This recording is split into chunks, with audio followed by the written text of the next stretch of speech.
प्यारे विद्यार्थियों,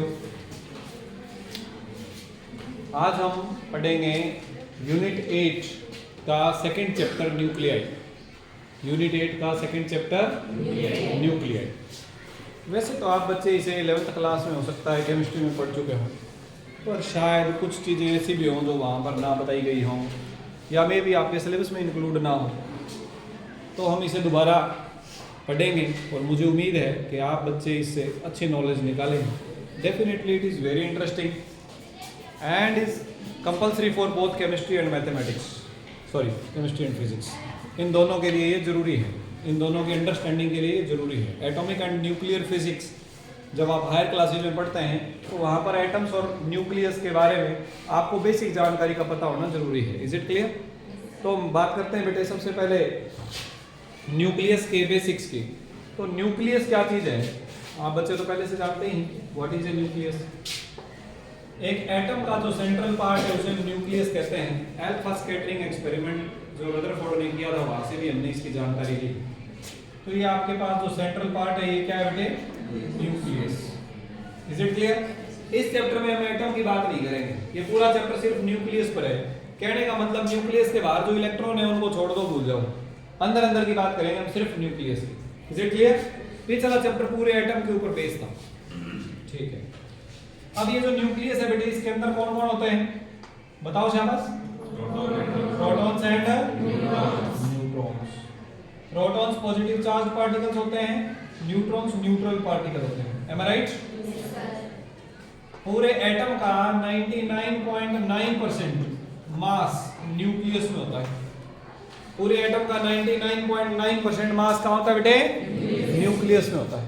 क्लियर है सब बच्चों को? और 100% पॉजिटिव चार्ज न्यूक्लियस में होता है।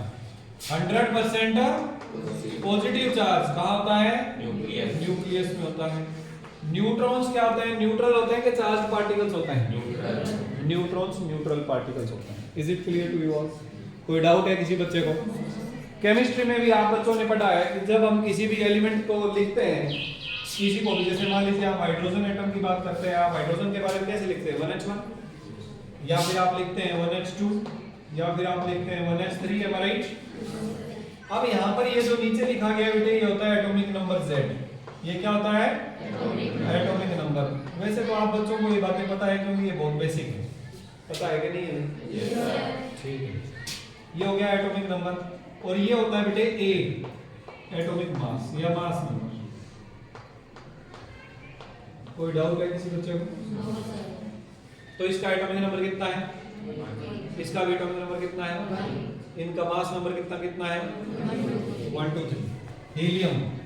Helium 2He3 2He4। इसका एटॉमिक नंबर कितना है दोनों का? 2। मास नंबर कितना है? 3 और 4। अब इस नॉलेज से हम क्या पता लगा सकते हैं?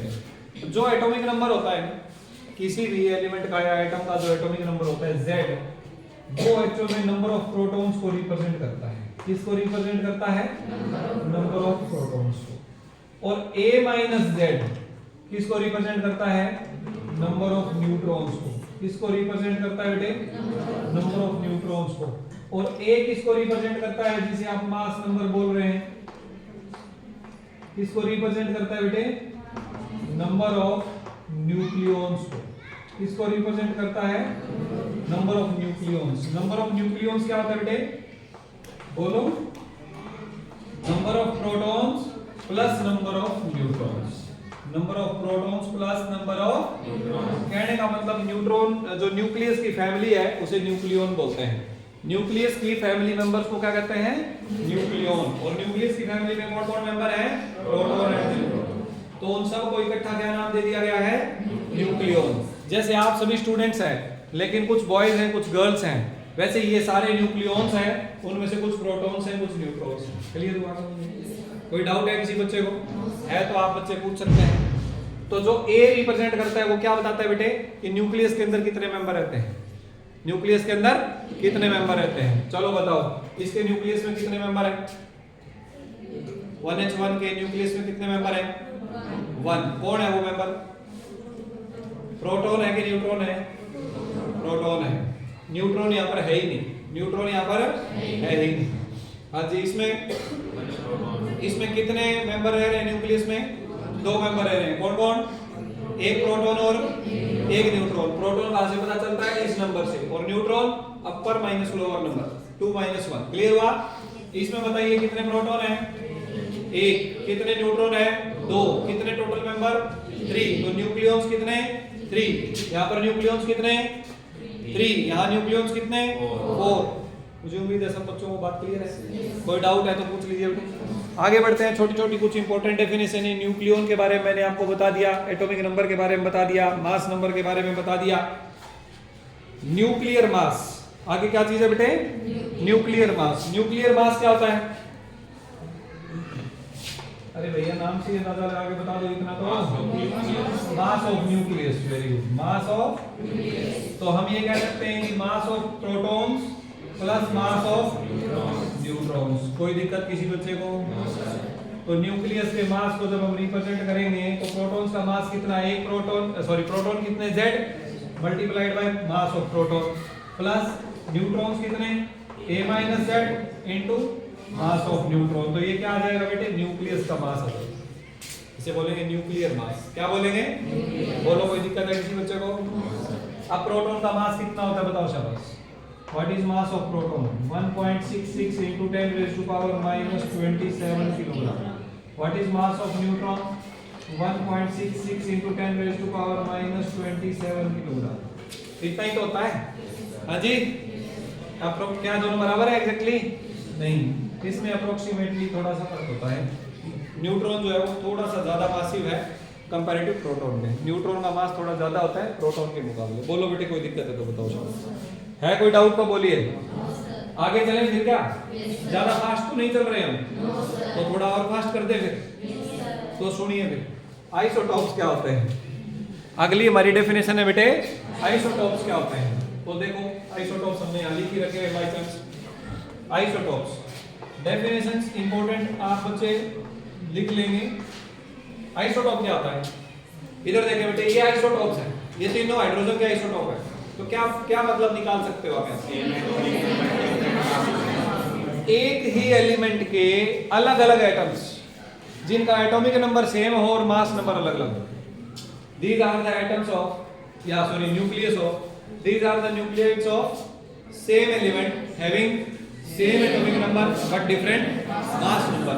तो ये तीनों ही आइसोटॉप है बेटे हाइड्रोजन के। 1s1 1s2 1s3 these are the isotopes of hydrogen. ऐसे ये किसके आइसोटॉप्स हैं? हीलियम के। ऐसे ही ऑक्सीजन के, ऑक्सीजन 16, ऑक्सीजन 18, ये ऑक्सीजन के हैं। कार्बन के, कार्बन 12, कार्बन 14, ये कार्बन के आइसोटॉप्स हैं। बोलो बेटे, बात समझ आई कि नहीं आई? अच्छा बताओ, लगभग कितने एलिमेंट्स हमें पता है? How many elements we know till date? Approximately, not exactly, 118 के आसपास। अब इनमें से पहला आता है हाइड्रोजन। पहला कौन आता है? उस अकेले के 3 आइसोटॉप हैं। उस अकेले के कितने हैं? 3 आइसोटॉप्स हैं। हीलियम के भी 2 आइसोटॉप्स हैं। अलग अलग के आपको अलग अलग नंबर ऑफ आइसोटॉप्स मिलेंगे। गोल्ड के भी बहुत सारे आइसोटॉप्स हैं। तो जब हम 118 एलिमेंट्स की बात करते हैं, पूरी पीरियोडिक टेबल के सभी एलिमेंट्स की बात करते हैं, तो there are thousands of isotopes. There are thousands of isotopes. अगर मैं ज्यादा गलत नहीं हूं तो रफली 2000 के आसपास आइसोटॉप्स हैं। Approximately we are talking about, approximately there are 2000 isotopes, different isotopes. बोलो बच्चे, बात समझ आई कि नहीं है? कोई दिक्कत है किसी बच्चे को? तो आइसोटॉप्स की डेफिनेशन पता चल गई बेटे। इसके बाद हम अगली बात करते हैं आइसोबार्स। किसकी बात करेंगे बेटे? आइसोबार्स। अब आइसोबार्स क्या होते हैं? जिनका मास नंबर और एटॉमिक नंबर डिफरेंट हो। तो मास नंबर तो जिनका सेम हो लेकिन एटॉमिक नंबर अलग अलग हो, ऐसे को क्या बोलेंगे बेटे? आइसोबार्स बोलेंगे। अच्छा बताओ, आइसोबार्स का एग्जांपल है? चले भाई बोलो।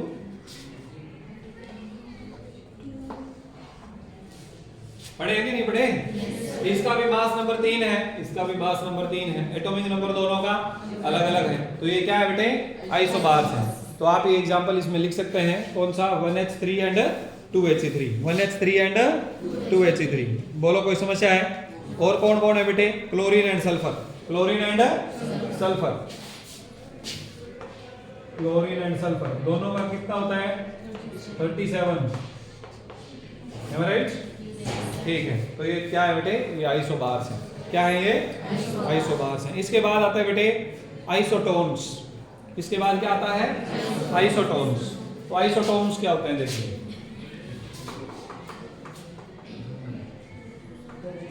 आइसोटोन्स होते हैं बेटे जिनके नंबर ऑफ न्यूट्रॉन सेम हो, जिनके नंबर ऑफ न्यूट्रॉन सेम हो, यानी a माइनस जेड सेम हो, a माइनस जेड सेम हो। अब मुझे एक बात बताओ, यहाँ पर कितने न्यूट्रॉन है? 1, और यहाँ पर कितने न्यूट्रॉन है? 1। तो ये दोनों आइसोटोन है एक दूसरे के साथ। ये क्या है? आइसोटोन्स। कोई डाउट है किसी बच्चे को? Isotones are the elements having same number of neutrons, या nucleus having same number of neutrons. कोई दिक्कत, कोई प्रॉब्लम है किसी बच्चे को तो बताइए। तो नंबर ऑफ न्यूट्रॉन्स क्या होने चाहिए बेटे? सेम। ऐसे को हम क्या बोलते हैं? आइसोटोन्स बोलते हैं। ठीक है बच्चों। एक होता है आइसोमर्स। क्या होता है? आइसोमर्स। आइसोमर्स क्या होता है? आइसोमर्स, अच्छा चलो बताओ, कोई बच्चा बता देगा, उसे एक पेन गिफ्ट मिलेगा। देख कर नहीं बताना है, देख कर नहीं बताना है। आइसोमर्स नहीं, आइसोमर्स होते हैं बेटे same element, same atom, same atomic number, same mass number, but energy states different हो, जिनका एनर्जी स्टेट डिफरेंट हो। एक तो मान लीजिए ग्राउंड स्टेट में हो और दूसरा मेटास्टेबल एक्साइटेड स्टेट में हो। दूसरा कैसी स्टेट में हो? Metastable excited state. अब ये मेटास्टेबल एक्साइटेड स्टेट क्या होती है? देखो बच्चों, ज्यादातर एक्साइटेड स्टेट्स जो है वो अनस्टेबल स्टेट होती है, स्टेबल नहीं होती। तो उसके कंपैरेटिव जिसकी स्टेबिलिटी ज्यादा हो, ज्यादा लॉन्ग टाइम के लिए स्टेबल कर सके, इसे बोलते हैं मेटास्टेबल एक्साइटेड स्टेट। तो अगर एक ही एटम कोई एक ग्राउंड स्टेट में है और वही मेटास्टेबल एक्साइटेड स्टेट में है, तो ये दोनों एक दूसरे के आइसोमर्स होते हैं। एक दूसरे के क्या होते हैं? बोलो, कोई दिक्कत है? तो ये आइसोमर्स। तो हमने 4 डेफिनेशन अभी यहाँ पढ़ी, isotopes, isobars, isotones and isomers. यहाँ तक कोई डाउट है तो पूछिए, कोई डाउट नहीं है। अगला हमारा छोटा सा टॉपिक है बेटे, the average atomic mass of an element. Average atomic mass of an element, किसी एलिमेंट का एवरेज एटॉमिक मास क्या होता है बेटे? आपने पीरियोडिक टेबल देखी होगी, देखी है? ठीक है। पीरियोडिक टेबल में जैसे मान लीजिए सपोज आप क्लोरीन देखते हैं तो आपको मिल जाएगा यहाँ पर 35.5 ऐसे करके कुछ लिखा हुआ मिल जाएगा ना? हाँ या ना बोलो? ठीक है। तो जब हम इनकी बात करते हैं तो एवरेज एटॉमिक मास का क्या मीनिंग है? इसका मीनिंग ये बेटे कि जो क्लोरीन के आइसोटोप्स हैं, एक तो आपको मिल जाएगा ये वाला और दूसरा आइसोटोप आपका मिल जाएगा क्लोरीन का ये। Is it okay? जिसका एटॉमिक नंबर 15 हो और दूसरे का क्या हो? 17 हो। Any doubt to anybody? अब नेचर में, प्रकृति में जो आइसोटोप्स हैं वो अलग अलग परसेंटेज में मिलते हैं बेटे, वो अलग अलग परसेंटेज में मिलते हैं। अगर हम यहाँ पर बात कर रहे हैं क्लोरीन 37 की, किसकी बात करें? क्लोरीन 37, तो ये हमें नेचर में सिर्फ 25% मिलता है बेटे। सिर्फ कितना मिलता है? 25%। तो प्रकृति में ये तो मिलता है हमें बेटे 25% और ये मिलता है हमें 75%। बोलो, कोई दिक्कत? हाँ या ना बोलो? तो इसका एवरेज एटॉमिक वेट निकालेंगे, कैसे निकालेंगे? इसको इससे मल्टीप्लाई कर देंगे और इसको इससे मल्टीप्लाई कर देंगे और फिर दोनों को ऐड कर देंगे। दोनों को क्या कर देंगे? ऐड कर देंगे। क्लियर हुआ? और ऐड करके 100 से डिवाइड कर देंगे। ऐड करके किससे डिवाइड कर देंगे बेटे? 100 से डिवाइड कर देंगे। Any doubt to anybody?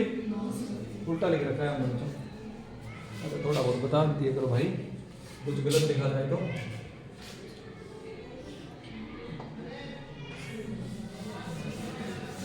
बावड़े बच्चों, अब ठीक है।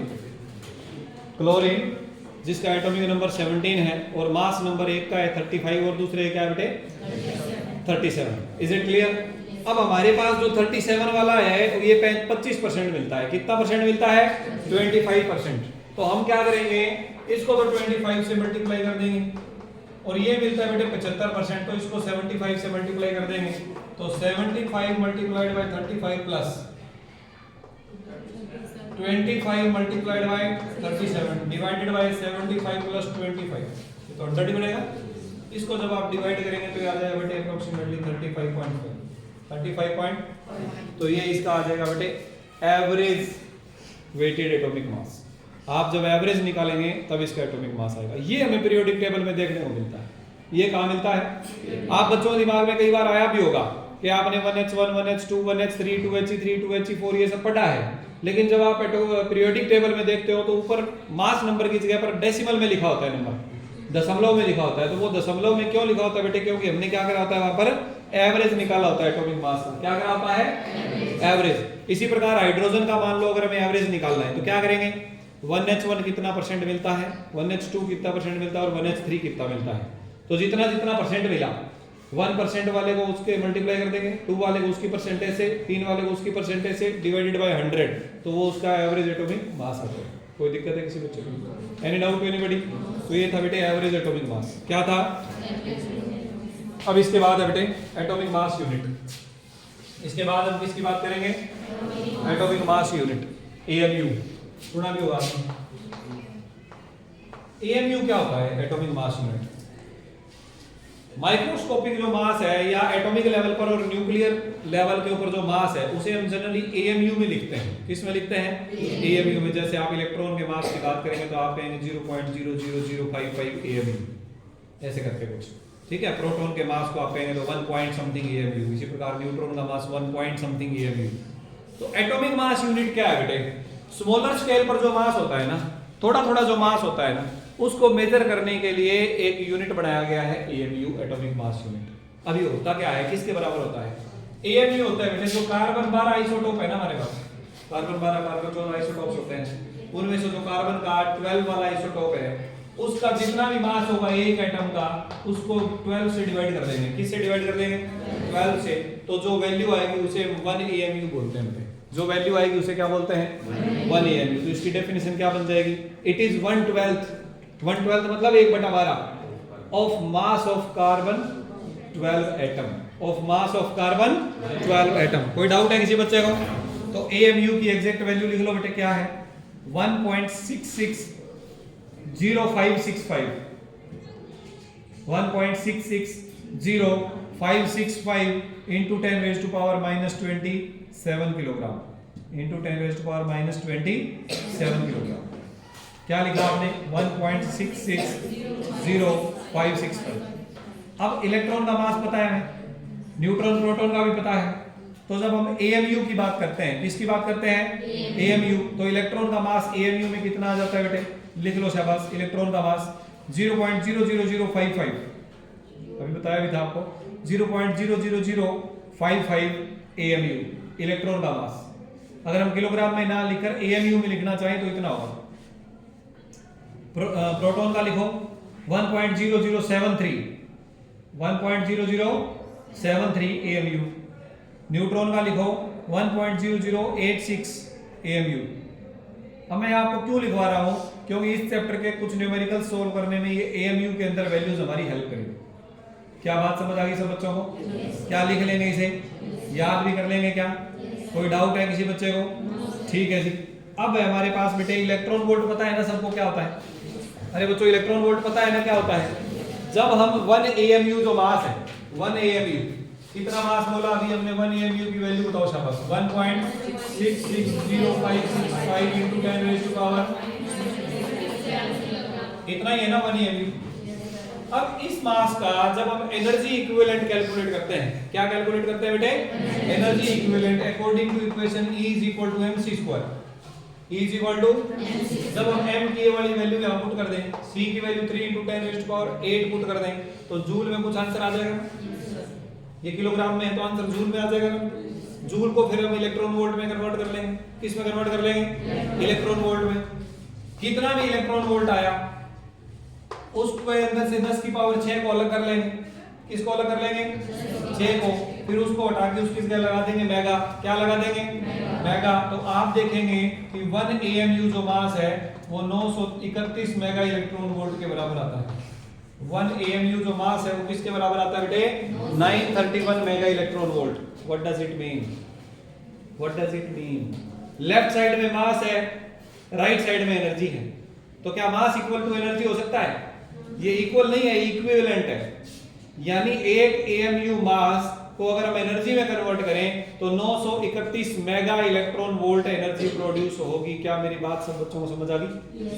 जब हम एक एएमयू यानी इतना मास 1.66056 गुणा 10 की पावर माइनस 27 किलोग्राम, इतना मास जब हम खत्म कर दें, डिस्ट्रॉय कर दें, तो वो मास एनर्जी में कन्वर्ट होगा and the amount of energy which is produced will be equal to 931 mega electron volt. कोई डाउट? ये रिलेशन कई बार इंपॉर्टेंट तरीके से काम आता है हमारे फिजिक्स में, तो याद रहना चाहिए। एक एएमयू बराबर कितना एनर्जी? 931 mega electron volt. अब अगर आपको 10 एएमयू का पता करना हो तो पता चल जाएगा ना कितना एनर्जी। 50 का पता करना हो तो चल जाएगा, 100 का करना हो तो चल जाएगा, बस ठीक है फिर। तो ये था बेटे relation between AMU and mega electron volt. Relation between AMU and mega electron volt. कोई डाउट है किसी बच्चे को? हाँ या ना तो बोलना पड़ेगा ना। क्या लिख लिया? आगे चलें।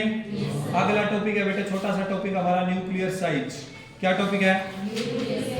Nuclear size. अब न्यूक्लियर साइज में देखिए, अच्छा मुझे एक बात बताओ, क्या बात भाई, नहीं बताना चाहते? ऐसे बोलो फिर, पूछो सर। हाँ ठीक, चलो फिर तुम ये बताओ, एक तो है हाइड्रोजन का न्यूक्लियस, एक तो है जिसमें एक प्रोटॉन ही है बस, एक है हीलियम का जिसमें एक प्रोटॉन एक न्यूट्रॉन है, एक फिर कोई हम लिथियम का मान लेते हैं जिसमें एक प्रोटॉन दो न्यूट्रॉन ऐसे करके होंगे। ठीक है। अच्छा ये बताओ मुझे, सॉरी लिथियम को मैंने गलत बता दिया, 3 प्रोटॉन होंगे और 3 न्यूट्रॉन होंगे। तो मतलब जैसे जैसे हमारे पास न्यूक्लियस का साइज बढ़ता जाएगा, जैसे आप आयरन की बात करें तो उसका एटॉमिक नंबर 56 है, तो उसमें 56 तो प्रोटॉन्स होंगे। क्लियर? इसी प्रकार जब आप इधर यूरेनियम की तरफ जाएंगे तो उसके अंदर कितने होंगे? यूरेनियम मान लो आप 238 की बात कर रहे हैं, तो वहां पर आपको 92 अप्रोक्सीमेटली प्रोटॉन्स मिलेंगे और 238 में से माइनस करेंगे 92, तो जितने बच्चे वो न्यूट्रॉन मिलेंगे, तो बहुत सारे मेंबर हो गए। तो मैं आपको ये बताना चाहता हूँ बेटे कि न्यूक्लियस जो है, हर एक न्यूक्लियस का साइज अलग अलग होगा कि एक जितना होगा, ये बताओ, बस यही बताना चाहता हूँ भाई। एक तो जिस न्यूक्लियस में एक ही मेंबर रह रहा है तो उसका साइज कम है, और जिसमें ज्यादा रह रहे हैं तो उसका साइज बड़ा है। तो हम बात किसकी कर रहे हैं? न्यूक्लियर साइज की बात कर रहे हैं। किसकी बात कर रहे हैं? न्यूक्लियर साइज की। तो हम कहेंगे कि volume of nucleus is directly proportional to mass number, directly proportional to Y mass number. हमने कहा कि वॉल्यूम ऑफ न्यूक्लियस जो है वो मास नंबर के डायरेक्टली प्रोपोर्शनल है। मास नंबर कौन है बेटे? कितने फैमिली मेंबर है न्यूक्लियस के, ये बता रहा है ना? हाँ या ना? मास नंबर क्या बताता है बेटे? न्यूक्लियस के अंदर कितने प्रोटॉन न्यूट्रॉन मिलकर रह रहे हैं, ये बता रहा है। जितने ज्यादा होंगे उतना ज्यादा वॉल्यूम होगा, तो इसलिए volume directly proportional to mass number. Volume directly proportional to mass number. अच्छा बताओ बेटे, वॉल्यूम का क्या फार्मूला है? हम एक स्फीयर मान रहे हैं, इसे क्या मान रहे हैं? न्यूक्लियस को स्फेरिकल शेप का कंसीडर कर रहे हैं, तो 4/3 पाई r क्यूब किसके डायरेक्टली प्रोपोर्शनल हो गया बेटे? 1। Is it okay? प्रोपोर्शनलिटी हटाएंगे तो क्या लग जाएगा? एक 4/3 पाई भी कांस्टेंट है, इस कांस्टेंट को उस कांस्टेंट में मिला दे तो कोई दिक्कत? तो लेफ्ट साइड में क्या बचा? Is equal to constant multiplied by a। हाँ या ना? अरे बच्चों यस और नो? ये 4/3 पाई को भी मैं इधर ले आया कांस्टेंट में। Is it clear? ठीक है जी। तो यहां से r बराबर क्या बचेगा? कांस्टेंट इनटू a की पावर 1/3, कांस्टेंट इनटू a की पावर। Is it clear? इधर पावर 1/3 कर दी तो इधर भी तो 1/3 करनी पड़ेगी। कोई कांस्टेंट आ गया यहाँ पे, a की पावर कितनी होगी? 1/3। तो ये जो कांस्टेंट लगेगा बेटे इसे हम लिखेंगे r0। क्या लिखेंगे? Into a power 1/3। This is the formula for radius of nucleus. This is the formula for radius of nucleus. तो कोई भी जो न्यूक्लियस है उसका साइज अगर हमें पता करना है, रेडियस पता चल गया तो साइज आ गया बस। हाँ या ना बोलो? तो रेडियस का फार्मूला आ गया हमारे पास r0 multiplied by a power 1/3। r0 multiplied by a power. कोई डाउट है किसी बच्चे को? Any doubt to anybody? r0 की वैल्यू पता है? तो फिर बताओ आर नोट की वैल्यू है बेटे 1.2 फर्मी। 1.2 फर्मी। फर्मी क्या होता है बेटे? फेम्टोमीटर, 10 की पावर माइनस 15 मीटर, यानी 1.2 into 10 raise to power minus 15 metre. Any doubt? तो ये आपके पास न्यूक्लियर साइज से रिलेटेड फार्मूला आ गया। R is equal to R naught A power 1/3। R naught क्या है बच्चे? यहाँ पर कांस्टेंट। वैल्यू क्या है बच्चे? 1.2 फर्मी। वैल्यू क्या है? 1.2 फर्मी। क्लियर हुआ कि नहीं हुआ? कोई डाउट है तो आप बच्चे अभी भी पूछ सकते हो। चलो, बहुत स्पीड से तो नहीं चल रहा ना हमारा सिलेबस। अगर स्पीड ज़्यादा है तो अभी हम कम कर लेते हैं। ब्रेक लगाएं, ऑपोजिट डायरेक्शन में फोर्स लगाएं, सेम स्पीड से चलने दें, या फिर आगे की डायरेक्शन में फोर्स लगाएं, एक्सेलरेट कर दें, स्पीड बढ़ा दें, इसी स्पीड से चलने दें, नेट फोर्स 0 रखें। अरे नेट फोर्स 0 रखेंगे तभी तो कांस्टेंट स्पीड से चलेगा। नेट फोर्स 0 तो 11वीं क्लास भूल गए तुम, थोड़ा मैकेनिक्स भी याद रखो। चलो भाई, अगला छोटा सा टॉपिक है न्यूक्लियर डेंसिटी। छोटे छोटे टॉपिक है, बहुत इंटरेस्टिंग, बहुत आसान। मुश्किल कुछ हो तो मुझे बता देना कि सर ये मुश्किल है। कुछ मुश्किल आया अभी? चलो बताओ। अब टॉपिक है बेटे nuclear density. Nuclear density. Density क्या होती है बेटे? मास per unit volume. Nuclear density क्या होगी? न्यूक्लियस का मास डिवाइडेड बाय न्यूक्लियस का वॉल्यूम। कोई डाउट है? तो हम ये कह सकते हैं ना, nuclear density is equal to mass of nucleus divided by volume of nucleus. अरे क्या ये कह सकते हैं क्या? ठीक है जी, मैं इसे ऐसे लिख देता हूं, रो न्यूक्लियस। तो ये आ जाएगा न्यूक्लियस का मास। न्यूक्लियस का मास कितना होगा बेटे? इसे हम m ही बोल देते हैं। वैसे ये m किसके बराबर होगा? ये m होगा बेटे z into mass of proton plus a minus z into mass of neutron. ये मैंने इसे स्मॉल m लिख दिया, कोई दिक्कत? डिवाइडेड बाय वॉल्यूम बताओ भाई, 4/3 पाई r क्यूब लिख दो ऐसे। अगले स्टेप में देखिए, m divided by 4/3 pi r की value r not into a power 1/3। हाँ या ना? Yes sir. इसका क्या करते हैं बेटे? पावर 3 करते हैं। तो रो न्यूक्लियस बराबर आ गया m divided by 4/3 pi r naught की पावर कितनी आ गई बच्चे? 3 और a only. Is it clear? Any doubt anybody? No sir. कोई दिक्कत है किसी बच्चे को? No sir. तो ये हमारे पास क्या आ गया? Nuclear density. क्या आ गया? हाँ जी, ध्यान दो बेटे, ये जो है वो इसके बराबर है ना? ये इसके बराबर है। मास ऑफ प्रोटॉन और मास ऑफ न्यूट्रॉन रफली तो बराबर ही होते हैं एक दूसरे के, अप्रोक्सीमेटली तो बराबर ही होते हैं। एक बार के लिए मैं दोनों को मास ऑफ न्यूक्लियन बोल देता हूँ, मास ऑफ न्यूक्लियन। तो उसको a से गुणा कर दूं तो छोटा m आ जाएगा कि नहीं आ जाएगा? अरे भैया मैंने इसको भी mn लिख दिया और इसको भी mn लिख दिया, तो z प्लस में a माइनस z बराबर a नहीं बच गया? तो मैंने इस m को क्या लिख दिया? a into mn। तो अगले स्टेप में अगर मैं इसे a इंटू mn लिख दूं तो a से क्या हो जाएगा बेटे? तो न्यूक्लियर डेंसिटी का क्या फार्मूला आ गया? Mass of nucleon divided by 4/3 pi r not cube. क्या क्लियर है? क्या क्लियर है फार्मूला? एक बात ध्यान देना, क्या ये कांस्टेंट है? अरे बच्चों, क्या न्यूक्लियन का मास कांस्टेंट है? Yes sir. यस। क्या 4/3 पाई कांस्टेंट है? Yes sir. क्या r नॉट कांस्टेंट है? Yes sir. इसका मतलब क्या न्यूक्लियर डेंसिटी एक कांस्टेंट है? Yes sir. क्या ये कांस्टेंट है? Yes sir. Definitely it is a constant. It is a constant. It does not depends upon mass number, यानी न्यूक्लियस चाहे छोटा हो चाहे बड़ा हो, डेंसिटी सेम होगी। क्या सेम होगा बेटे? डेंसिटी। चलिए इसकी अप्रोक्सीमेट वैल्यू भी आप बच्चे कैलकुलेट कर सकते हैं।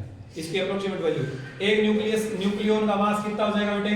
1.67 into 10 raise to power minus 27 divided by 4। ये नीचे वाला 3 ऊपर चला गया, पाई की जगह 3.14, इसे 1.2 फर्मी, तो 1.2 को 3 बार गुणा कर देंगे और 10 टू पावर माइनस 15 को 3 पावर करेंगे -45 ऊपर ले जाएंगे +45। समझ आया? अब जब आप इस सब को गुणा करोगे बच्चों तो ये लगभग बता रहा हूं मैं, बाकी तो काम आप बच्चों ने करना है। 10 की पावर 17 के आसपास किलोग्राम पर मीटर क्यूब आ जाएगा। अप्रोक्सीमेटली कितना आ जाएगा बेटे 10⁻17 किलोग्राम पर metre cube and it is very very large value, बहुत ज्यादा हैवी है हो गया ये न्यूक्लियर डेंसिटी। हाँ या ना बोलो? एक के पीछे 17 जीरो, एक के पीछे कितनी जीरो 17। यानी कहने का मतलब क्या है, मैं तुम्हें इसका फिजिकल मीनिंग अगर समझाने की कोशिश करूं, ध्यान से देखो बेटा। मान लो 1 मीटर लंबाई चौड़ाई और ऊंचाई का हम एक क्यूब बना लें। 1 मीटर लंबाई चौड़ाई और ऊंचाई का क्या बना लें? 1 मीटर लगभग इतना सा, मतलब इतना चौड़ा, इतना ही ऊंचा, इतना ही मोटा एक हम क्यूब बना ले, डब्बा बना ले, उसके अंदर न्यूक्लियस भर दे फुल, तो उसका मास सिर्फ 10 की पावर 17 होगा। हमारी धरती का सिर्फ 10 की 25 ही है, पूरी अर्थ का। पूरी अर्थ का मास अप्रोक्सीमेटली 10⁻25 किलोग्राम है, और उस इतने से डब्बे में अगर न्यूक्लियस पूरा भर दिया जाए तो उसका मास अप्रोक्सीमेटली 10⁻17 किलोग्राम हो जाएगा। बोलो फिजिकल मीनिंग समझ आया कि नहीं आया? ये वैल्यू ज्यादा है कि कम है? ज्यादा है कि बहुत ज्यादा है? बहुत ज्यादा है कि बहुत बहुत ज्यादा है? बस यही मैं तुम्हें समझाना चाहता था कि इसका मीनिंग क्या है न्यूक्लियर डेंसिटी का। मीनिंग ये है बेटे कि इसका साइज भले ही छोटा हो, लेकिन इसमें मास जो है ना वो बहुत भयंकर तरीके से भरा हुआ है। क्लियर हुआ? Nuclear density is very high, nuclear density is very high. Second point, nuclear density does not depend upon mass number. Nuclear density does not depend upon nuclear density does not depend upon mass number. कहने का मतलब nucleus चाहे छोटा हो चाहे मोटा हो, सबके लिए न्यूक्लियर डेंसिटी सेम। चाहे न्यूक्लियस हाइड्रोजन का हो चाहे यूरेनियम का हो, सबके लिए न्यूक्लियर डेंसिटी। कोई डाउट है? एनी डाउट है तो पूछ लीजिए भाई। तो ये था बेटे न्यूक्लियर डेंसिटी। ये क्या था? कोई स्पीड तो ज्यादा नहीं है अपनी? हाँ जी बेटे। चलो ये बताओ, न्यूट्रॉन की डिस्कवरी किसने की थी? चैडविक। कब करी थी? 1932, 1932। कब करी थी? कैसे करी? उन्होंने लिया एक पोलोनियम। क्या लिया? जो कि एक अल्फा पार्टिकल्स का सोर्स है। किसका सोर्स है बेटे? अल्फा पार्टिकल्स क्या होता है? हीलियम न्यूक्लियस होता है। अल्फा पार्टिकल क्या होता है? न्यूक्लियस ओनली, इलेक्ट्रॉन को छोड़ दे, ओनली न्यूक्लियस। क्लियर हुआ? जब अल्फा पार्टिकल पोलोनियम से निकले और बेरिलियम से टकराए, किससे टकराए? बेरिलियम से, तो क्या हुआ? तो ये हुआ कि न्यूट्रॉन निकले। क्या निकले बच्चों? न्यूट्रॉन निकले। और उन्होंने हमें ये भी बताया, कार्बन में कन्वर्ट हो गया, और उन्होंने हमें ये भी बताया कि जो न्यूट्रॉन है ना, फ्री न्यूट्रॉन, कौन सा न्यूट्रॉन? Free neutron. वो फ्री न्यूट्रॉन अनस्टेबल होता है। फ्री न्यूट्रॉन क्या होता है बच्चों? अनस्टेबल। तो सबसे पहले तो बताओ डिस्कवरी किसने करी? चैडविक ने। कब? 1932 में। कैसे? पोलोनियम से अल्फा पार्टिकल निकाले, किसके साथ टकराए? बेरिलियम से। बेरिलियम का एटॉमिक नंबर मास नंबर क्या है? 4 और 9। तो जब 4 9 बेरिलियम के साथ में कौन टकराएगा? Alpha particle टकराएगा। तो कौन बन गया बच्चों? कार्बन बन गया और एक न्यूट्रॉन निकल गया। कार्बन बन गया और एक न्यूट्रॉन निकल गया। बोलो कोई दिक्कत है? अब ये जो न्यूट्रॉन निकलता है ना बच्चों, ये एक अनस्टेबल न्यूट्रॉन है। क्या है ये? अनस्टेबल। अनस्टेबल कब है? जब वो फ्री है। जब वो फ्री है तो फिर अनस्टेबल होने से क्या फर्क पड़ता है? फर्क ये पड़ता है कि ये प्रोटॉन में कन्वर्ट हो जाता है। किस में कन्वर्ट हो जाता है? प्रोटॉन में। तो एक free neutron, free neutron is unstable, is. और ये फ्री न्यूट्रॉन से कौन बन जाता है बेटे? एक प्रोटॉन। तो एक प्रोटॉन को मैं 1h1 बोल दूं? हाँ या ना? सिर्फ न्यूक्लियस की बात कर रहा हूं। एक बात ध्यान रखना, इस पूरे चैप्टर में जो भी रिएक्शन मैं लिखूंगा वो सिर्फ न्यूक्लियस की रिएक्शन होगी। उसमें न्यूक्लियस के बाहर वाले इलेक्ट्रॉन की हम बात नहीं करेंगे। अब मैंने 1h1 लिखा, अगर आप इसे एटम समझो तो इसमें एक इलेक्ट्रॉन है और एक प्रोटॉन है, ठीक। लेकिन मैंने कहा कि ये न्यूक्लियस है, इसका मतलब ये हम पर इलेक्ट्रॉन की भी बात नहीं कर रहे, सिर्फ अंदर एक प्रोटॉन है। ये अकेला प्रोटॉन हो रहा है शो, ये अकेला क्या शो हो रहा है? एक प्रोटॉन शो हो रहा है। प्लस में इसके साथ ये बन जाता है बेटे एक इलेक्ट्रॉन। क्या बन जाता है? एक इलेक्ट्रॉन। अब जो इलेक्ट्रॉन है ये अकेला नहीं बनता, इसके साथ बनता है एंटी न्यूट्रिनो। क्या बनता है? Anti neutrino. प्लस निकलती है बच्चों एनर्जी। प्लस क्या निकलती है? एनर्जी। दोनों से बात समझ आई कि नहीं? तो चैडविक ने हमें ये बताया। और साथ में जो न्यूट्रॉन है वो क्या है? एक अनस्टेबल पार्टिकल है। जब वो फ्री है फिर वो कन्वर्ट किस में हो जाता है? एक प्रोटॉन में, एक इलेक्ट्रॉन में। और इलेक्ट्रॉन अकेला नहीं बनेगा, एंटी न्यूट्रिनो बनेगा, प्लस एनर्जी निकलेगी। क्या मैंने ये रिएक्शन तुम्हें 12वीं class unit 1 electrostatics topic conservation of charge करवाई थी? याद है? वही सेम है यहाँ पर। और मैंने तब आपको ये भी बताया था कि बच्चों जब हम रेडियो एक्टिविटी पढ़ेंगे या यूनिट 8 में न्यूक्लियस की जब हम बात करेंगे तब इस रिएक्शन पर दोबारा आएंगे। तो लो कई महीनों का सफर करके आज दोबारा उसी रिएक्शन पर आ गए हैं। अप्रैल से शुरू हुए थे, नवंबर दिसंबर के आसपास हम वापिस यहाँ पहुंचे। ठीक है जी। तो ये कंजर्वेशन ऑफ चार्ज का भी एक न्यूक्लियर रिएक्शन हम यहाँ शो कर दिए हैं। तो हमारा टारगेट तो इवन सिर्फ यहाँ पर न्यूट्रॉन का प्रोटॉन और इलेक्ट्रॉन में कन्वर्ट होना दिखाया गया है। क्या इतनी बात समझ आ गई बेटे? क्या तो ये न्यूट्रॉन की डिस्कवरी। न्यूट्रॉन एक न्यूट्रल पार्टिकल होता है, नंबर एक बात ये न्यूट्रल पार्टिकल होता है। नंबर 2 फ्री न्यूट्रॉन अनस्टेबल होता है। Free neutron. नंबर 3 दोनों जो न्यूक्लियन है उनमें से थोड़ा सा ज्यादा हैवी होता है, 1.6649 इंटू 10⁻27 किलोग्राम इसका मास होता है। नंबर 4 क्योंकि ये न्यूट्रल है इसलिए इलेक्ट्रिक और मैग्नेटिक फील्ड से डिफ्लेक्ट नहीं होता। इलेक्ट्रिक और मैग्नेटिक फील्ड से अगर न्यूट्रॉन का कोई बीम या अकेला न्यूट्रॉन किसी इलेक्ट्रिक और मैग्नेटिक फील्ड वाले स्पेस में से गुजर रहा हो, यानी एक ऐसी जगह से गुजर रहा हो जहां ई वेक्टर और बी वेक्टर लगे हुए हो, यानी दोनों फील्ड हो, तो वहां से सीधा निकल जाएगा अनडिफ्लेक्टेड। सीधा निकल जाएगा। बोलो बेटे कोई दिक्कत है किसी को? ठीक है जी। तो ये सारी बातें थी न्यूट्रॉन्स के बारे में। किसके बारे में? न्यूट्रॉन्स के बारे में। अगली बात थोड़ी सी कर लेते हैं न्यूक्लियर फोर्सेस के बारे में। किसके बारे में? Nuclear forces. आप बच्चों के खिले हुए चेहरे मुझे ये बता रहे हैं कि आप बच्चे मॉडर्न फिजिक्स को, न्यूक्लियर फिजिक्स को बहुत ही पसंद कर रहे हो। Thank you very much for being the part of this physics. अरे नहीं एंजॉय कर रहे क्या? अच्छा नहीं लग रहा आपको ये सुनना? इतने सारे फैमिली मेंबर्स अभी हमने यहाँ पढ़े, प्रोटॉन्स, न्यूट्रॉन्स। अभी देखो आगे और चल के क्या क्या पढ़ेंगे। अभी ये फैमिली मेंबर्स की बाद में लड़ाई झगड़े होंगे, फिर हम रेडियो एक्टिविटी में आएंगे। फैमिली मेंबर बार फेंक फेंक के मारेंगे। कभी कहेंगे जा अल्फा पार्टिकल तू भाग जा, फिर कहेंगे जा बीटा पार्टिकल तू भाग जा, फिर वो रेडिएशंस बोलेंगे क्यों पार्टिकल क्यों भाग सकते हैं, रेडिएशन क्यों नहीं भाग सकती, तो हम गामा रेडिएशन को भी भगा देंगे। फिर हम रेडियो एक्टिविटी में अल्फा बीटा और गामा की बात करेंगे। बोलो बेटे समझ आ रहा है? चलिए किसकी बात कर रहे थे हम? न्यूक्लियर फोर्सेस की। थोड़ा थोड़ा बता रहा हूँ न्यूक्लियर फोर्सेस के बारे में। 11वीं क्लास की यूनिट 1 में आप बच्चों ने पढ़ा था। 4 टाइप के फोर्सेस होते हैं। +2 4 टाइप के फोर्सेस होते हैं बेटे। Gravitational force, weak nuclear force, electromagnetic force और स्ट्रॉन्ग न्यूक्लियर फोर्स। तो जो स्ट्रॉन्ग न्यूक्लियर फोर्स है वो नेचर में सबसे स्ट्रॉन्गेस्ट फोर्स होता है। और ये फोर्स क्या काम करता है बेटे? न्यूट्रॉन्स और प्रोटॉन्स को आपस में बांध के रखता है। न्यूट्रॉन्स और प्रोटॉन्स को आपस में, आपको पता है कि सारे प्रोटॉन्स पॉजिटिवली चार्ज पार्टिकल्स हैं और पॉजिटिव एक दूसरे को रिपेल करता है, लेकिन उसके बावजूद भी वो टिके हुए क्यों हैं?